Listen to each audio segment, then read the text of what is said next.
Good afternoon, everybody. Welcome to our Wednesday afternoon show, Live with MJ. It's another gorgeous day in Pagosa Springs. It always is after a snowstorm, so we thank that. We also want to thank our sponsors today, and that's the Pagosa Springs Sun. A real big shout out to them for all the work that they've been doing, keeping us informed through the COVID crisis. And so, just their outreach and their support and all the work that's been happening and all the information that they keep so current through their website as well. So if you haven't signed up for your weekly delivery of the newspaper online or in person, please do so at pagosasun.com. So thanks to them. I know they're getting ready to do the summer guide. Hard to believe. So we're taking a look at all our events and seeing if we're actually going to have some this summer. The Chamber is certainly hoping so. We have not made any decisions yet. And of course, that's relative to the case counts that we have and how things are going and the instructions from the state. So keep your fingers crossed. Our first event would be the car show, but on a smaller scale, but still really important for us. I just want to put this announcement out there, but we'll be talking about it more in the upcoming weeks because we're really excited. Once we decided to go to a virtual event, we're really excited about the event that we're going to have, and that is our annual meeting, which is slated for February 18th from 8:30 in the morning until 10. We're very, very pleased that Elizabeth Garner, who is our state demographer, has agreed to be one of our keynote speakers. Elizabeth has been to Pagosa several times and always has a great audience and just is really one of the best speakers and presenters in our state. Also, another fabulous presenter for us at that event will be Laura Lewis Marchino, who is the executive director of the Region 9 Economic Development District. Laura's just off of giving her report for the Southwest Economic Summit, and that was a huge success as well. So we'll be talking more about this, but please mark down on your calendars February 18th from 8:30 in the morning until 10, our virtual annual meeting for the Chamber of Commerce. Now, the other good thing is you don't have to be a chamber member to attend. It is open to everybody and the event is free. So and we'll be able to do that thanks to our sponsors. So listen for more information. We're going to do breakout sessions and everything in this very short period of time that we have. But we'll be doing breakout sessions and explaining more about our annual meeting because it will be upon us before we know it. The other really important information that I have is news just from the Pagosa Springs Medical Center for all of for people in our community who are 70 years or older. Next week, the Pagosa Springs Medical Center will be issuing vaccines. So you do need to call or go online in advance to schedule an appointment. So please, here is the number and the website on our screen. Please write that down. And if you're listening and you have a parent or a grandparent or a friend that is in this category, which is 70 years old and older, I don't know the date and stuff, but you do need to call in for an appointment. You know, there's a very, very short window of opportunity when the hospital receives the vaccine and when it can be distributed. So please call the number that's on our screen as well, or go on to the website, pagosaspringsmedicalcenter.org/vaccine and register for an appointment. So I do have another little note that due to some technical problems, those of you who registered by phone on December 31st, they were not recorded. So you are going to have to go back and reschedule your appointment. So again, if you called in on December 31st to schedule an appointment, you do need to call or go online again and reschedule your appointment. They had some technical difficulties. So again, really important, vaccines are in our community. Our senior centers, our Pine Ridge Beehive has been vaccinated. Our 1A has been vaccinated. So we are moving along through the process. So if you are interested in getting a vaccine, please call or go online and get that, and try and get it as soon as you possibly can. Before we talk about our 5-star program today, which we feel is very important to our community, I would also like to mention that Archuleta County has been granted funds from the state of Colorado and the Department of Local Affairs to fund the Small Business Relief program. We've talked about it for the past couple weeks. We were unsure if we were going to get funded or how much. We got funded. So, all right, you businesses, especially you restaurants, it is geared towards restaurants, caterers, food carts, food trucks, any of our gyms or our fitness centers. If you fit into that category, you can apply. Our one movie theater, you can apply. So it is a simple form. You can get it through the Chamber's website, which is pagosachamber.com. If you scroll down down our website, and you can go to Community and Chamber News, there is a little graphic there and it says COVID-19. Click on that Learn More button, scroll down, and it will give you the Small Business Relief Program. The explanation is there, the form is there, the W-9, everything is there. So if you are a restaurant, caterer, food cart, anything like that, please apply. What happens is if your revenues are under $500,000, you can qualify for a $3,500 grant. Now, did you notice what I said? I said grant, not loan. That's the operative word, because grant money does not have to be paid back. So please don't leave this money on the table. If your revenues are under $1 million and over $500,000, you can apply and be granted up to $5,000. And then if your revenues range between $1 million and $2.5 million, you can qualify for a $7,000 grant. Don't leave this money on the table, any amount. Now, you will have to show some proof, and you do need to have a decline in revenue of 20% unless you just opened up. So, or there were extenuating circumstances. If you were one of those food providers, restaurants, caterers, food carts, I'm going to keep saying it. If you are one of those and you're not sure if you qualify, please call me and I'll be happy to direct you and give you some information. You know, there are some extenuating circumstances, so we really want to make sure that everybody that can apply does apply, because we have the money and we want to give it away. So again, go to pagosachamber.com, scroll down to the COVID graphic, hit the Learn More button, and scroll down and get the Small Business Relief Grant. Okay, so that's our couple of big points today. Before we go to our guest, I'm very, very pleased to introduce, new to Pagosa, Robert Clark, who was hired as the Economic Development Recovery Coordinator. This was done through a combination of efforts. And so Robert is here, and he has been diligently working on what's called the 5-star program.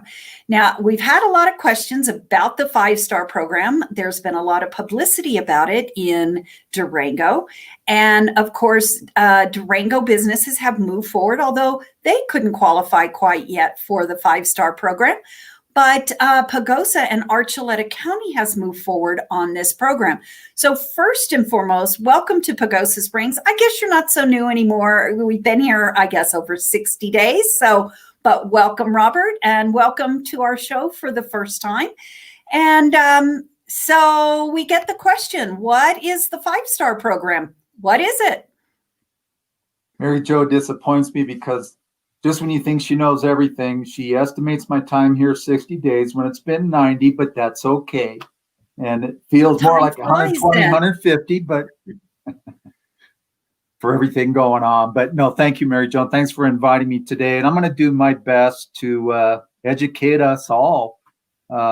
Mary Jo knows full well and has even involved herself in this 5-star program to an extent that I have to lean on her and some other resources locally, and there'll be some of that.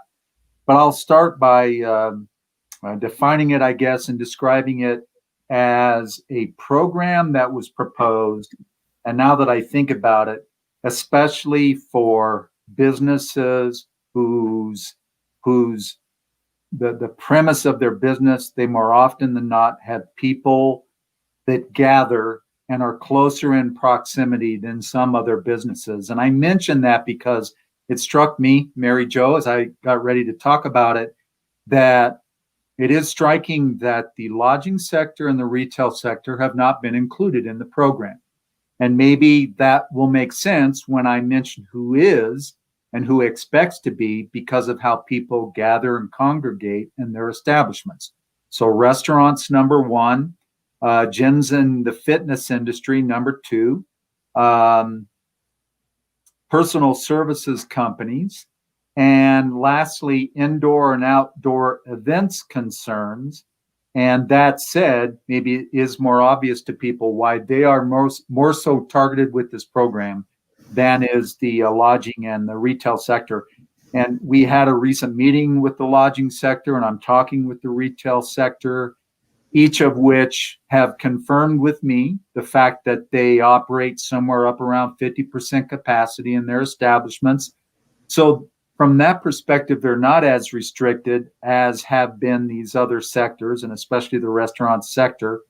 So I'll segue into talking about the program being especially for the ability for these businesses that have these tremendous restrictions on comings and goings of people, and if they're there for a length of time, either sitting down or standing next to each other, and how impacted they are because of the distancing requirements and separating tables and those kinds of restrictions and guidelines, is why this program was proposed and what it does in effect.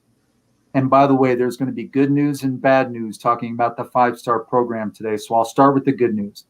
The good news is if you go through the application process, you will likely, and you do this first at the county level, which I have submitted the initial framework, and I've got questions back from the program coordinator at the state level, asking more questions to derive a final product in effect that should approve Archuleta County for being 5-star certified at the county level for the establishments and the sectors that I mentioned, and the ability for them to operate.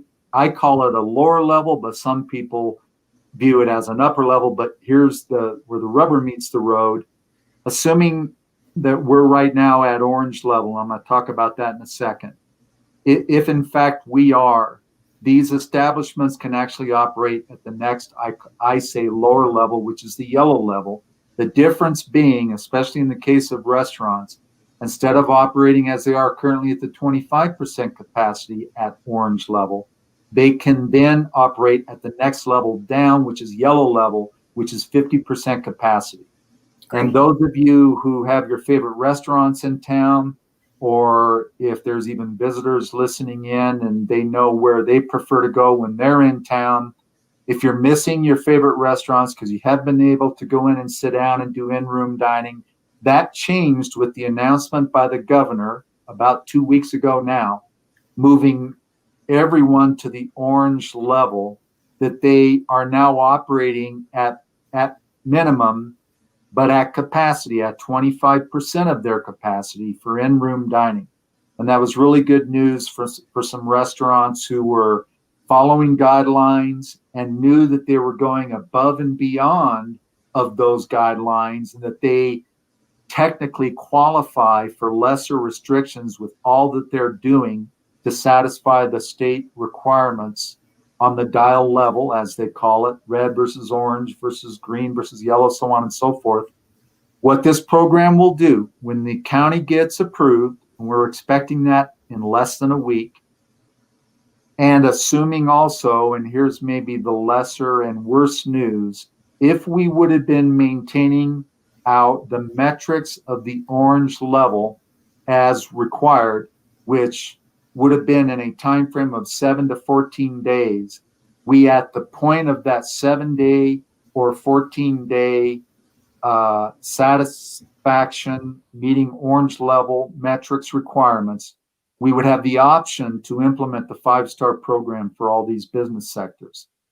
The bad news is, and we just learned it today, and MJ was in the loop of this, that it appears that Archuleta County has crossed the line of red level in the last week to 2 weeks, to the point where it's questionable that the roll back to the orange level will stay there.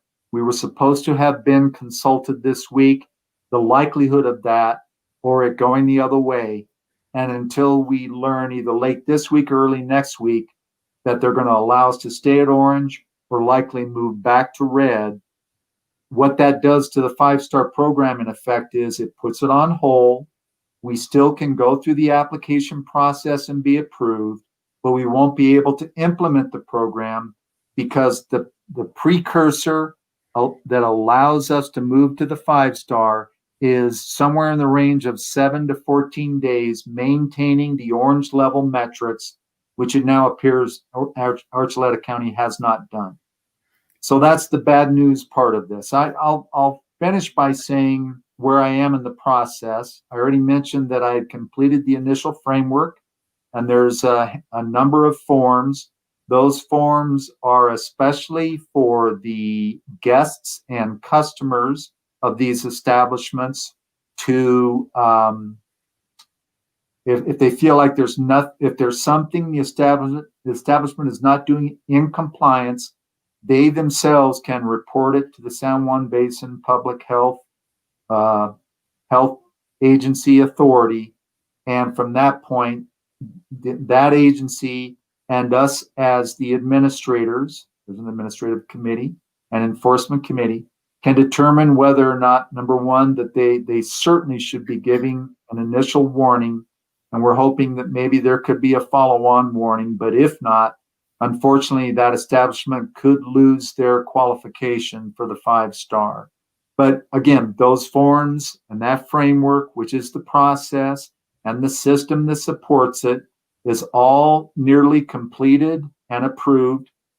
And again, we'll know that probably by early next week, which, if given the approval, will be at the ready to implement the 5-star program if Archuleta County can somehow, some way maintain those orange level metrics, which right now they're not doing. So that's kind of where everything is. Okay. Well, thanks, Robert. If a restaurant was interested in finding out if they would even qualify or they could do it, would they contact you to get a rough draft of a form just so that they can get an idea? How would a restaurant or a fitness center be able to do that? So there are a couple initial forms. It's a business plan form and an agreement acceptance form that I learned today that I've got to modify a little bit. And I'll have those completed and modified in the next day or two. And I could send those out in advance to anybody that wants to inquire with me that has an interest in the program. But there'll be some follow-on steps that I'm still working through them and modifying them to get them approved that they'll also have to follow up with. But it would be worthwhile if they have interest to contact me so I can get those forms into their hands. They can start working them up and trying to complete them, even send me a rough draft of them. And there'll be an advantage to do that in advance of getting the final approval, again, which has to first be done for the county, and then business by business at the business level, completing all the forms and the process and the requirements. But yes, I know you'll probably give them my contact information and they can contact me directly and I'll follow up with them. Okay. Well, thank you. It's a big undertaking. We really appreciate you taking the lead on this program and helping our business community operate to the highest capacity that they possibly can at this point in time.